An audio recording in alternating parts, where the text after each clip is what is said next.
Korma group, जो सोचता है वो करता है। आपके अपने सपनों का आशियाना। नमस्कार, भारत लाइव देख रहे हैं आप और मैं हूं आपके साथ स्वेक्षा। देखिए 2025 में करारी हार के बाद अब विपक्ष पूरी तरीके से बौखलाया हुआ है। जहां एक तरफ आरजेडी लगातार बैठक कर रही है, समीक्षा बैठक कर रही है और कई बड़े फैसले ले रही है, तो वहीं बता दें तो 2025 में सीएम फेस के उम्मीदवार रहे तेजस्वी यादव, वो भी हार के बाद जब नतीजे सामने आते हैं तो यूरोप चले जाते हैं। इवन वो सदन में भी जब शीतकालीन सत्र की शुरुआत होती है तो उसमें मात्र 2 दिन अपनी उपस्थिति देते, फिर तीसरे चौथे और पांचवें दिन वो दिखाई भी नहीं देते हैं। इसके बाद भी बिहार की सियासत में माहौल गरमाया हुआ नजर आता है। लेकिन अब एक बार फिर से बिहार की सियासत में गर्माहट तेज हो गई है और ये गर्माहट कहीं और नहीं बल्कि एनडीए गठबंधन में देखने के लिए मिल रही है, जहां लगातार कांग्रेस की पार्टी के जितने भी नेता विधायक हैं, उनका कहना है कि अगर वो बिहार में अपने आप को मजबूती से बनाना चाहते हैं, अपनी नई पहचान लाना चाहते हैं और अपने आप को अच्छे से संभालना चाहते हैं, तो उन्हें आरजेडी से दूर होना पड़ेगा।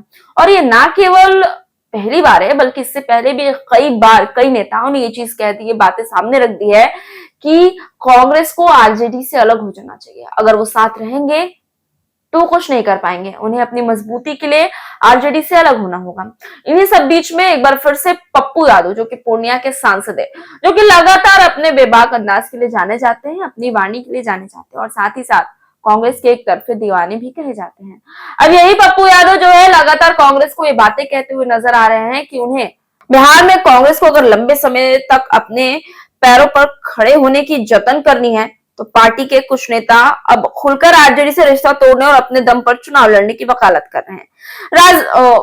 बात करें अब यही बात हम कहें तो पप्पू यादव, जो कि उन्होंने भी ये बात कह दी, भैया अगर कांग्रेस को बिहार में खुद को मजबूत करना है, खुद को बनाना है, तो उसे आरजेडी से दूर होना पड़ेगा, क्योंकि साथ रह के उन्हें कुछ नहीं मिलना चाहिए, नहीं मिल पाएगा।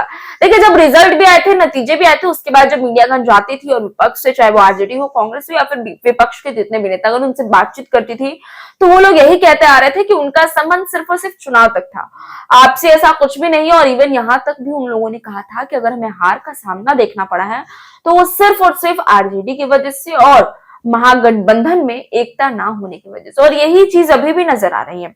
सचमुच महागठबंधन में एकता नजर नहीं आ रहा है और लगातार कई वाद विवाद जो है सामने आ रहे हैं। ऐसे में महागठबंधन में जो कांग्रेस है, कांग्रेस के जो 6 विधायक हैं, उनका भी ये लगातार कहना सामने आ रहा था, उनको लेकर भी चर्चाएं सामने आ रही थी कि ये 6 विधायक जो कि कांग्रेस के हैं, वो अब कांग्रेस से अपना पार्टी छोड़ के बाहर आ जाएंगे और किसी दूसरे पार्टी को ज्वाइन कर लेंगे। मतलब कांग्रेस छोड़ने की पूरी तैयारी नजर आ रही थी और ऐसे में अब जो राहुल गांधी थे वो भी थोड़ा खिसियाए और बौखलाए नजर आए थे। अब इसी सब बीच में राहुल गांधी ने जो है तमाम जितने भी विधायक गण हैं उनको शुक्रवार यानी कल दिल्ली बुलाया।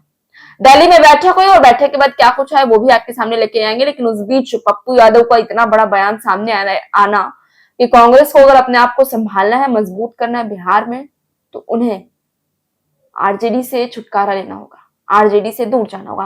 लगातार कांग्रेस के नेताओं हो, चाहे वो केंद्रीय माफ कीजिएगा, चाहे वो विधायकगण हो या फिर सांसद हो, उन तमाम लोगों का ये बयान सामने आना कि आरजेडी से छुटकारा चाहिए। आखिर क्यों चाहिए आरजेडी से छुटकारा?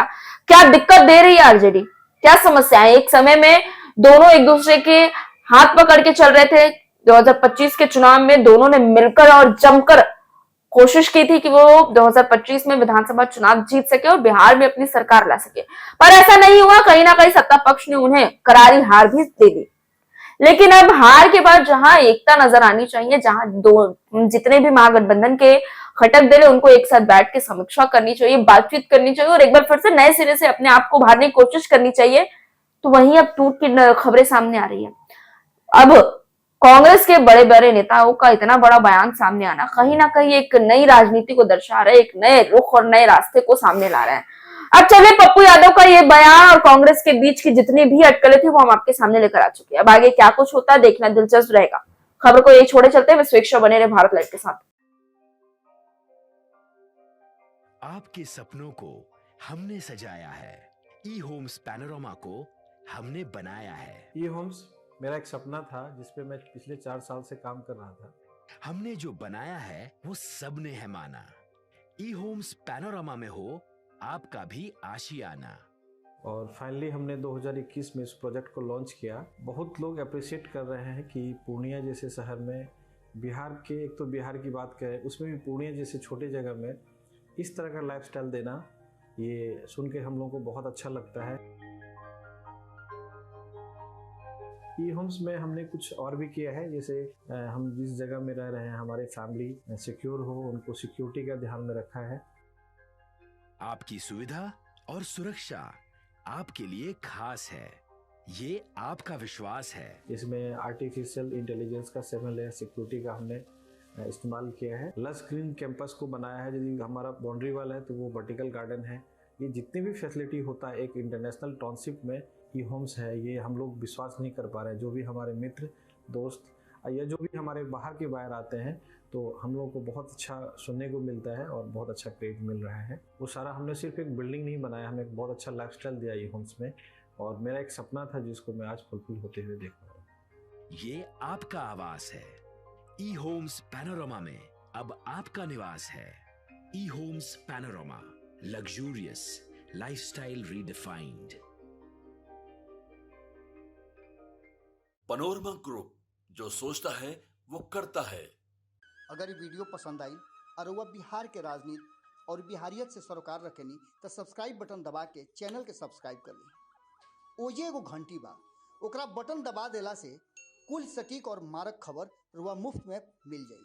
अगर रुआ पत्रकारिता के हमनी के नया प्रयोग में सहयोग कर चाहतानी तो ज्वाइन बटन दबा दी। पेटीएम नंबर नोट कर ली 9386816700।